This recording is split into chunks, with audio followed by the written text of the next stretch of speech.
सृष्टि, सृष्टि! संजू, तुझे पहले कह रही हूँ कि तुम दोनों को बाहर आने की क्या जरूरत थी? बहुत डेयरिंग आ गई ना तुझमें, इसने मेरे घर में डायरेक्टली घुस गया। हाँ, एक मिनट दी, मुझे बात करने दो। क्यों? इससे पहले जो तेरे साथ किया वो भूल गया क्या? तो ये अपने आप को समझता क्या है तू? हाँ, मतलब भाई कॉर्पोरेटर है तो मतलब तुम मोहल्ले के मालिक हो गए हो क्या? अरे ये क्या हो रहा है यहाँ? और ये संजू यहाँ क्या कर रहा है? अरे दादी, ये मैं बताता हूँ दादी मैं यहाँ पर क्या कर रहा हूँ। ये लड़की सृष्टि जो आपके यहाँ पर पीजी रहती। नहीं, पीजी नहीं है वो। सृष्टि मेरी बेटी है। प्रीता और सृष्टि मेरी बेटियां हैं। बुलबुल और प्रज्ञा की बहन है। अरे वाह, जैसी माँ वैसी बेटी। माँ को नहीं पता कि वो मुझ जैसे दरिंदे के साथ उलझ रही है, और तुम्हारी ये बेटी सृष्टि, ये तो तुमसे भी 2 कदम आगे निकली। इसने जो मेरे साथ आज किया है बहुत गलत किया है। अच्छा, मतलब मैंने गलत किया और जो तुम उस लड़की के साथ कर रहे थे वो सही था? संजू उस लड़की को अपनी आइटम बनाना चाहता है, इसमें तेरे को क्या प्रॉब्लम है? इस इलाके में आज तक किसी ने मेरा रास्ता नहीं काटा है, समझी तुम? मैं सबके सामने मेरी बेइज्जती की। हाँ की, और दोबारा ऐसी वाहियात हरकत करोगे ना तो फिर से बेइज्जती करूंगी, बिकॉज़ यू डिजर्व इट। देख, तू मुझे गुस्सा दिला रही है, और एक बार ये गुस्सा संजू के दिमाग में चढ़ गया ना, न दाएं देखता हूँ न बाएं देखता हूँ, बस सीधा अपने शिकार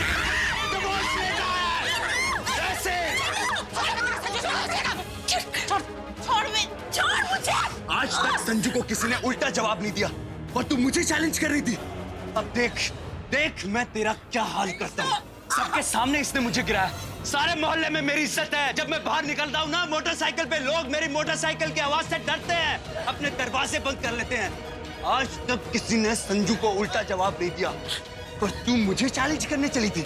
अब देख मैं तेरे साथ क्या करता हूँ, कैसे तेरी इज्जत उतारता हूँ। देखो कौन माइकल लाल तुझे बचाएगा। पूरे मोहल्ले के सामने छेड़ूंगा तुझे, जो करना हो कर लेना। उसके बाद तू किसी को अपना मुंह दिखाने लायक नहीं रहेगी, समझी? चल चल। सृष्टि को बचा लो।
अगर तूने मेरी बेटियों को छीनने की कोशिश भी की ना, मैं तुझे घसीटते हुए बाहर मोहल्ले के चौराहे पे ले जाऊंगी और तुझे इतना मारूंगी तेरी एक एक हड्डी टूट जाएगी। मेरी बेटियां मेरा गुरूर है। मर जाऊंगी लेकिन अपनी बेटियों की इज्जत पर आंच नहीं आने दूंगी। तेरे घर में माँ बहन नहीं है? शर्म नहीं आती तुझे? राह पर चलती हुई किसी भी लड़की को छेड़ता है, उसकी इज्जत पर हाथ डालता है। तुझे शर्म कैसे आएगी? तेरा भाई भी ऐसा ही था। मैं तुझे बताती हूँ उसके हमने क्या हाल किया। उसने हमारी बुलबुल और प्रज्ञा को इतना सताया, लेकिन हमने भी हार नहीं मानी। आज वो जेल में सड़ रहा है। तू भी अगर अपनी आदतों से बाज नहीं आया ना तो तुझे भी जेल पहुंचा देंगे। नारी शक्ति में बहुत दम है। औरत को कभी कमजोर मत समझना। उसकी इज्जत उसे जान से भी प्यारी होती है। एक औरत अपने झाड़ू से अपने घर की गंदगी साफ करती है ना, आज उसी झाड़ू से हमने समाज की गंदगी को साफ करने की कोशिश की। तू कितना भी ताकतवर हो, अपने घर में तेरी इज्जत का वो फलूदा निकालेंगे जो तू सोच भी नहीं सकता। चल उठ, निकलो, उठ,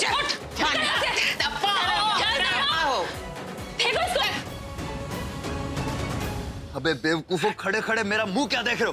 पकड़ो इन औरतों को। एक कदम भी आगे मत बढ़ाना।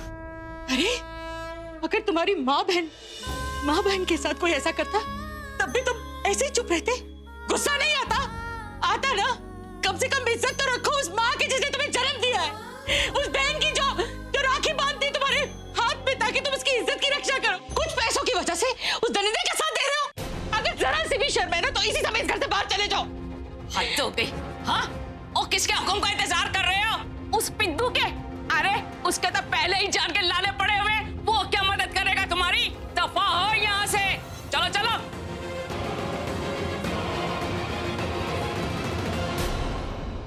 आंखें नीचे, आंखें नीचे, नहीं तो यही आंखें निकाल दूंगी मैं।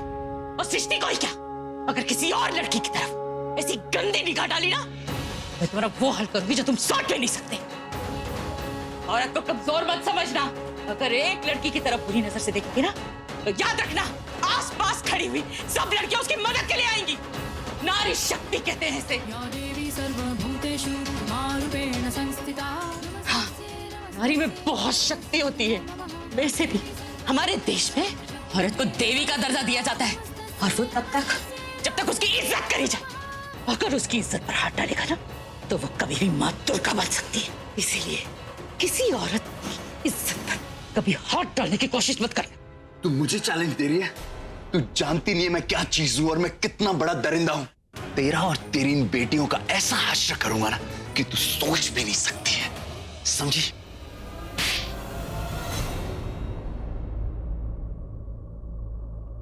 तमीज नाम का तो तुमने शब्द भी नहीं सुना है ना? ये मेरी माँ है, और अगर इनके बारे में कुछ भी गलत बोला ना, तो देख लेना, औरत को कभी भी कमजोर मत समझना, वरना बहुत पछताओगे। और आज के बाद किसी भी लड़की पर बुरी नजर डालने से पहले इस झाड़ू वाले किस्से को याद जरूर रखना। You know what?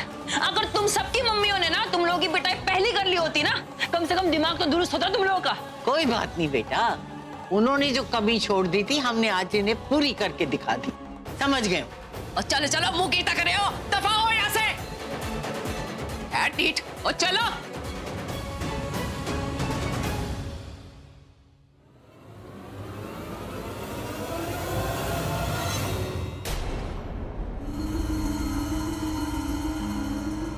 बोल लिया ना जितना बोलना था। आज तुम सब लोग साथ में हो इसलिए, लेकिन कभी ना कभी तो अकेले मिलोगे ना। जिस दिन अकेले मिलोगे दबोच लूंगा तुम्हें, छोड़ूंगा नहीं मैं। तुम्हारी इस नारी शक्ति को तोड़ के रख दूंगा। झाड़ू की पिटाई काफी नहीं थी, हाँ? लेकिन इतना याद रख, चप्पलें भी पहनते हैं हम पैरों में, और चप्पल की पिटाई इस झाड़ू से ज्यादा तेज होती है, समझा? और मेरी बेटियों की तरफ ऐसे मत देख। चल जा यहाँ से, जा।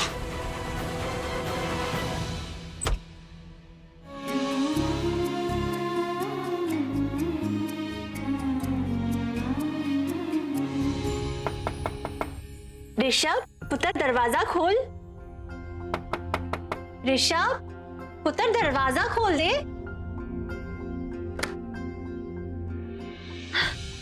पुत्र तू ठीक है? ऐसे क्यों पूछ रहे हो आप?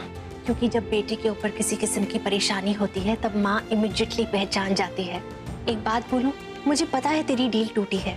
एक छोटी सी डील के लिए अपना मूड स्पॉइल मत कर, क्योंकि मुझे पता है कि मेरा बेटा इतना काबिल है कि वो 10 और डील स्ट्राइक करके आएगा। ओके, सो ये तो बिल्कुल इम्पोर्टेंट नहीं है। कम ऑन, मुझे कुछ तुझे दिखाना है। चल देख मैं तेरे लिए क्या लाई हूँ। चियर अप, अपना मूड बदल दे बेटा। बैठ, ये देख मैं तेरे लिए क्या लाई हूँ। 1 मिनट में तेरा मूड यूं ठीक हो जाएगा। क्या? बेसन के लड्डू अपने हाथों से बना के लेके आई हूँ। बचपन में जब तू नाराज होता था या रूठ जाता था तो यही लड्डू खिला के तुझे मना दी थी मैं। ये ले, हैव इट। मन नहीं है। क्या बात है बेटा, मूड ऑफ लग रहा है तुम्हारा? एक बात बोलूं, एक माँ अपने बेटे को ज्यादा देर तक दुखी नहीं देख सकती। जब तुझे ऐसे दुखी देखती हूँ तब मुझे भी रोने का मन करता है, मेरा भी मन भर आता है। मेरा जब भी मूड खराब होता है ना, तो आप कुछ भी करके मूड ठीक कर ही देते। मैं बहुत दिनों से सोच रहा था कि कुछ मीठा खाता हूँ, आज आपने बना दी। देखा, मैंने कहा था ना, बेसन के लड्डू देखते ही तेरा मन यूं ललचा जाएगा। ठीक है, कोई नहीं, खा। कम ऑन, ये हुई ना बात। ये ले बेटा, अब बता, तूने कुंडली कहाँ रखी है? कुछ काम था? मॉम फिर से कुंडली। ओफो, जस्ट सम वर्क, बता दे। मॉम आई डोंट नो कहाँ पर है। अच्छा ठीक है, नो टेंशन, मैं ढूंढ लेती हूँ, तब तक यू एंजॉय लड्डू।